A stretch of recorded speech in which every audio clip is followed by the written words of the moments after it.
All right, guys. So a little bit different theme, as you can see on today's podcast. It's actually going to be, I don't know if we'd really even call it a podcast. It's going to be a call-in interview, actually. Not typical, like I usually have someone sitting here next to me, but I somehow was able to get this fella to do a call-in interview. Very, very busy guy, so this is going to be a very short segment. Normally we filmed up to 3 hours at one point, but normally we're an hour or more, or 45 minutes at the least. This might take us, excuse me, 10, 15 minutes at the most. I think. Who knows? When we get on the phone, maybe I can keep him on for longer. I don't know, but we'll see. But I'm very excited, as always, for you guys to check out this interview, and I'm just filming this congruently all as one clip. So we're gonna call him, get him on the phone. Very, like I said, very busy guy. So a lot of speaking engagements. A lot of things keeping him very, very busy. So, like I said, luckily I was able to get just a few moments of his time here today to just ask him some questions about his past. He's seen a lot of success in the ministry, done a lot of, seen a lot of numbers run through his ranks, and so someone that some of you may know personally, someone that I've met personally, worked under him for a time in the ministry. So without further ado, I'm going to go ahead and ring him up. We'll set the phone right here. You guys will be able to hear loud and clear. You may be able to hear better than I can. So here we go. We're going to give him a call. Got to take some notes. Hello. Yes, hello. Is this Ray? This is Ray. Hi, Ray. My name's Stuart, and I wanted to say thank you for agreeing to be on with me today and take. I know you're a busy man, got a lot of speaking engagements, so I wanted to say thank you for being with us today for a few moments. And it's my pleasure, Stuart, to be on here with you. I believe there's great value in finding people and great men to emulate or copy with your life. I have 4 men that I have determined to copy with my life, every avenue and every aspect, and to make those men literally become me in my copying of them. I see. Well, let me ask you this, Ray, because you've been around a little bit longer than I have, and I was actually born there's four men, Stuart. 4 men. I just said there's 4 men. You missed that. There's 4 men. Well, okay. Would you like me to tell you those men? Yes, Ray. By all means, yes. Go ahead. The first one, of course, above all else, is the house. Okay. And if he's busy, I of course contact the second man. That's for the house. And if for some reason he can't be there, I want to contact for the house. If he can't be there, my 4th pick is for the house. Okay. So, what about other churches or other men of God? Would there be someone else that you, besides this Hiles fellow, that you could reach out to in a time of need? Would there be someone else? Every other man I found has been a copy of the house. So I could waste time with a copy, or I could go straight to the house and see him alone. I chose for the house. I see. Well, you seem pretty, there seems to be a common theme with you is speaking about this Hiles character. How did you come to meet Mr. Hiles? I determined in my heart, Stuart, when I was just a teenager, 14, 15, 16, 17, 18 years of age, that I would have a goal that was fourfold with my life. The first goal I determined as a teenager was that I determined to let everyone I know about the house that I know. The second goal was I determined to let the brother house I know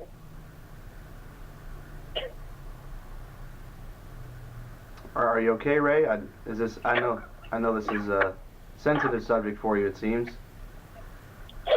the house is gone.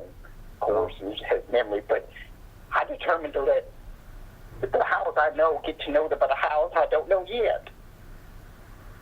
I see. And then I determined to let the memory of the house I know not eclipse the memory of the house I know do not know yet. And lastly, I determined to do all of this with great loyalty. I see. Well, that's a very, very moving statement from you, Ray, and I appreciate your desire to be loyal to this man. Is loyalty something that you would say is kind of a priority or a staple in your life? Is that something that's important to you? Everything I do is determined by loyalty factors. Okay. What loyalty? You pick up a loaf of bread, I assume, from the store, you look at the ingredients. Yes. Everything in my life, I flip it over and look at it and look at the loyalty percentages in that. Okay. High loyalty, I'll eat it. Poor loyalty or disloyalty or high loyalty, I will not touch it. This has helped me become extremely loyal. Now, you mentioned loyalty. Can you explain that? That's not a term I'm familiar with, Ray. Can you explain that to me? Well, you won't find it in a dictionary, but Howes told us one day in a staff meeting that he pulled out a dictionary and said, I'd like you gentlemen to open this up, and he had us all turn to the L page. About halfway through with the word loyalty, he had us get a little penknife out and begin to cut that word out of the dictionary, and he said, I want to redefine this. You cut it out of the dictionary, you said?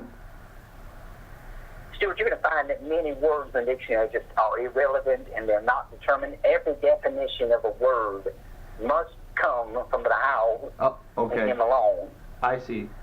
So we redefined loyalty, or defined it as it should have been, had Noah Webster been loyal. I see. We define loyalty as unquestioning faith in blind obedience. And I determined in my heart, Stuart, that I would never be anything other than loyalty. There is loyalty, as you are, more than likely disloyalty. And then there's our loyalty, Stuart. Our loyalty is just this word that sort of defines a person who's not sure one way or the other what he is, but a man or a woman who would sit down and hear someone like Brother Howes and walk away unchanged and unloyal to Brother Howes. Mm-hmm.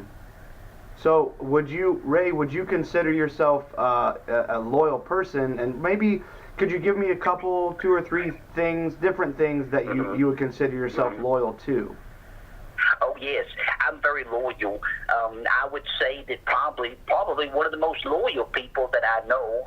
And sometimes I get in a competition with myself, Stuart, to see who's more loyal to Brother Howes, me or myself. Okay. And but one day, Brother Howes in the mid-1980s, of course, there was a turbulent time for fundamentalism. There was rumors of wars and big dollar payoffs and coffee deals in the Hamptons, and all kinds of rumors had begun to sit heavily on the Howes, and the numbers of the church began to sag, and the disloyal and our loyal factions began to grow. And one of the things, Brother Howes came into a staff meeting one day, and he said, boys, he always called us boys, he was boss, and he said, boys, he said, I feel that people in our church are becoming disloyal more so than the rate of loyalty that's being grown in our loyalty gardens of the college. Okay. And he asked us to come up with some ideas of ways we could inspire people for loyalty. And of course, we all began to weep, Stuart. And I went outside and drove around Calumet City and downtown Hammond and South Holland, and I drove around and I was listening to Brother Howes' preaching tapes, and I determined that the best way to become loyal to Brother Howes and inspire loyalty is that they could see a miracle. People could see a miracle brought from the hands of Brother Howes. I see. I went out to the hospital, Stuart, and on the 39th floor was one of our bus kids named Javier Molina, and Javier was going to die. Oh, my. And I went up and asked Javier, I said, how are you, Javier? He said, I'm dying, Brother Ray. And I knew what I had to do. Outside of Javier's window on the 39th floor was an old oak tree.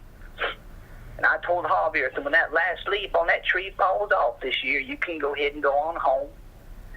And I went out that night, Stuart, and I got some extension ladders and some non-toxic paints and some brushes. And I tied those ladders together. And then I went out and I got some soft tail rubbing cloths and some permanent markers, and I climbed up the wall of that hospital and I painted a leaf in the shape of Brother Howes' face. Oh, wow. So from the window you could look out and see a leaf that looked like Brother Howes. Nice. Stuart, every leaf fell that year, one of the hardest winters we had. And Javier looked out. I'd come by day after day. How are you, Javier? I'm still dying, Brother Ray, he'd say. Yeah. Look out the window, and our leaves would go one by one, and there was one shaped like Brother Howes. I said, look at the leaf of Brother Howes, Javier, and you live. He looked at me, he lived. Oh. I went out to see Javier just a few days ago. Poor quality of life, but he's still alive. Wow. Because of the leaf, and of course numbers begin to swell in the church as people become loyal to Brother Howells.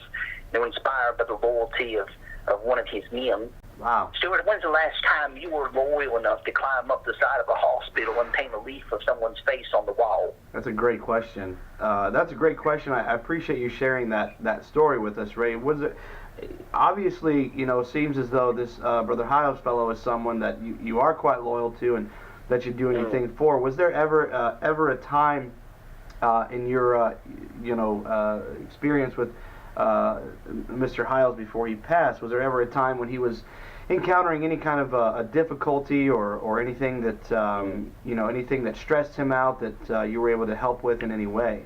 I'm sure there's got to be a few times that might have happened. Well, Stuart, like I mentioned, the 1980s is when everything sort of grew to a swelled in the proportion with the rumors and the depression, the stress. And yes. There's lots of rumors about Howells and a mistress. And I went out one day to the costume shop in downtown Hammond, and I rented a costume that looked just like the mistress that they had said that Brother Howells had. Okay. And I went out for 2 or 3 weeks solid every day. I would come into work in my Ray clothes, and I would go change into my mistress clothes, and I'd walk up and down the hallways, and I would knock on Brother Howell's door.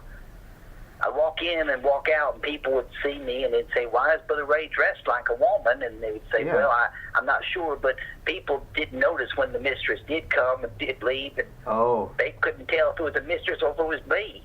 And I would go up and down the streets dressed like that person and drive his car, go up to the house in the middle of the night, just all the places where people were waiting to catch for the house. I would be there. Wow, that sounds like you really did a lot of work to ensure that you did your best to protect him. I'm sure he was very appreciative of that. Yes, I feel the need to tell you my 4 goals again. Okay. Fourfold. I've determined to let everyone that I know about the Brother Howells that I know. Sure. I determined to let Brother Howells I know get to know the Brother Howells I did not know yet. And I determined to let the memory of the Brother Howells I know not eclipse the memory of the Brother Howells I do not know yet. I see. And then 4, I determined to do all of this with unquestioning loyalty.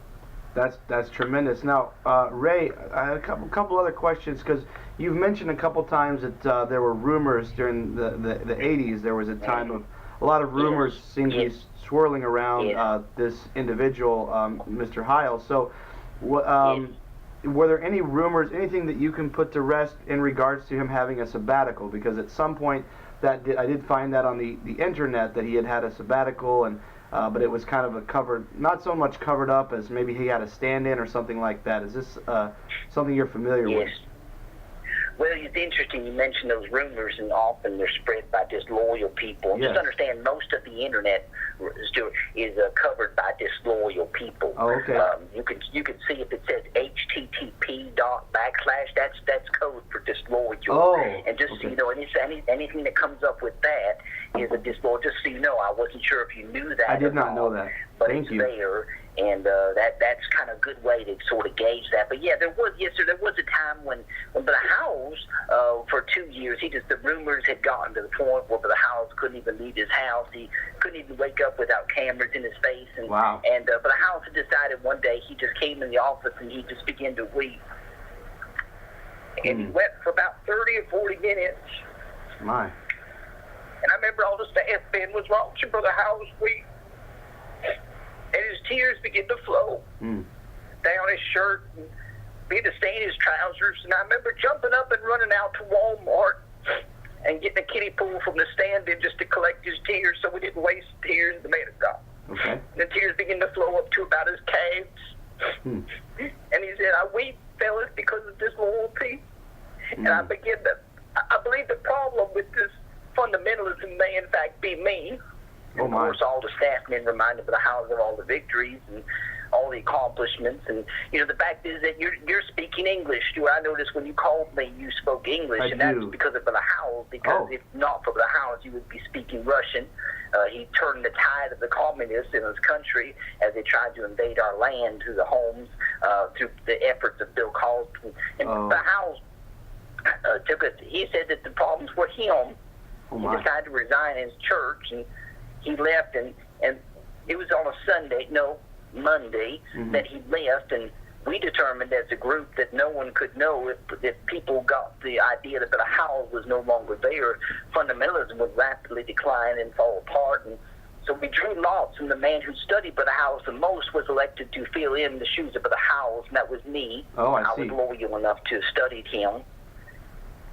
And I began to copy by the house all week long and prepare myself. And the next 2 years, I actually pastored the First Baptist Church as per the house. I had gained the weight to fill the suits. I conducted counseling appointments and deacons meetings, and no one outside of that little group of men knew that I was not truly by the house. And I went to where the house was born, and I visited his mother, and she called me Jackie, and I smiled, and no one knew. For 2 years, I did counseling, I did court appearances, I did all kinds of things as for the house, and traveled the country every Tuesday preaching as for the house. And what was Ray? What was Mr. Hiles doing at this time?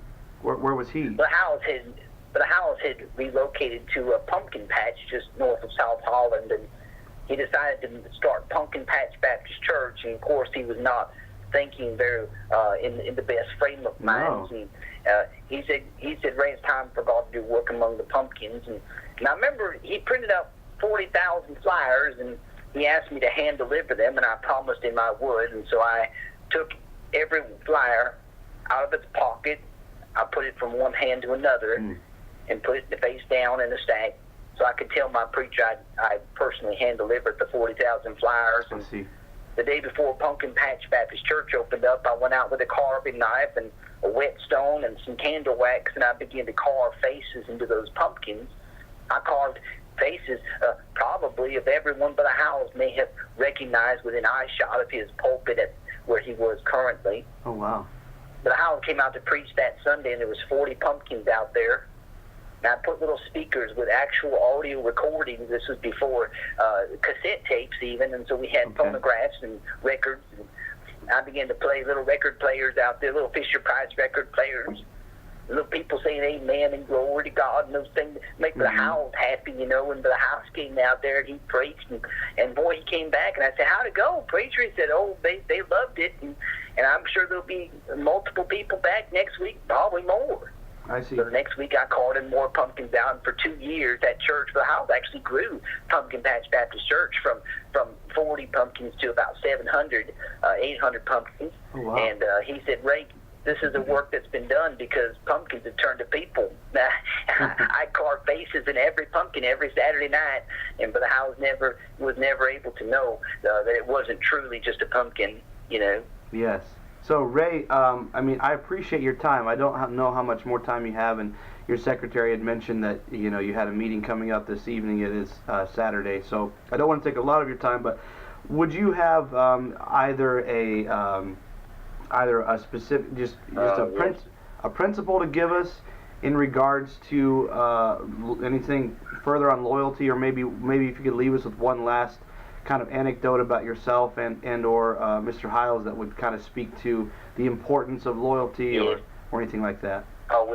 Without a doubt, Stuart. I believe with all my heart that what this country does not need is, we do not need tax reform. We do not need governmental reform. If anything, what we need is more and more people to surrender their lives to become loyal to the memory of the house. Okay. And I would say take about 30 minutes each day, and when you wake up, as you go about your day, take 30 minutes or so and just take time to speak to Brother Howells and speak to the memory. And I don't think you can put a price on the value of loyalty. Okay. Well, thank you so much for taking some time with us today, Ray. I surely do appreciate your time, and thank you for relaying to us all this information and maybe putting some things to rest that people may not have known. Yes, of course. Thank you. Yes, sir. Thank you, Stuart. You're welcome. And have a great day, sir. You have a fantastic evening. Goodbye. I will. Goodbye.